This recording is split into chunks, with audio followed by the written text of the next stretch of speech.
सध्या पुणे जिल्ह्यातली जी घटना आहे ती अतिशय निंदनीय, अतिशय दुःखदायी अशा प्रकारची घटना आहे। नाही देवा भाऊ, प्रतिक्रिया देऊन काही होणार नाही। क्रिया करा ना। क्रिया जर केली असती तर असल्या घटना घडल्या नसत्या। त्या टाकल्याने 65 वर्षाचा टाकल्या तो त्या 3 वर्षाच्या चिमुकलीवर असा अन्याय अत्याचार केला नसता। मागे एका त्या नालायक पोराने बलात्कार केला 3 ते 4 वर्षाच्या मुलीवर। जर तुम्ही त्याच्यावर कडक कारवाई केली असती किंवा अशा कोणत्याही प्रकरणात कडक कारवाई झाली असती तर असे प्रकरण घडले नसते जे काल प्रकरण घडलंय। देवा भाऊ, तुम्ही गृह खातं सांभाळताय तर तुम्ही एवढं कडक कायदे केले पाहिजे। अहो, जर तुम्ही कडक कायदे केले तर अशी घटना होणारच नाही ना।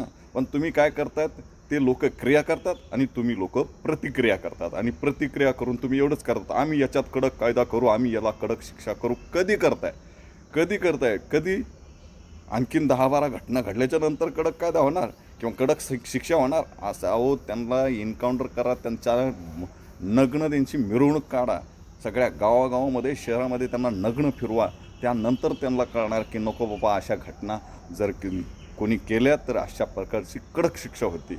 पण नाही, कडक कायदा नाही, कडक काही नाही, त्यामुळं असं होणारच आहे। देवाभाऊ, तुमच्याकडे गृहमंत्री आहे, लाज वाटायला पाहिजे, थोडं तरी चांगलं काम करायला पाहिजे देवाभाऊ।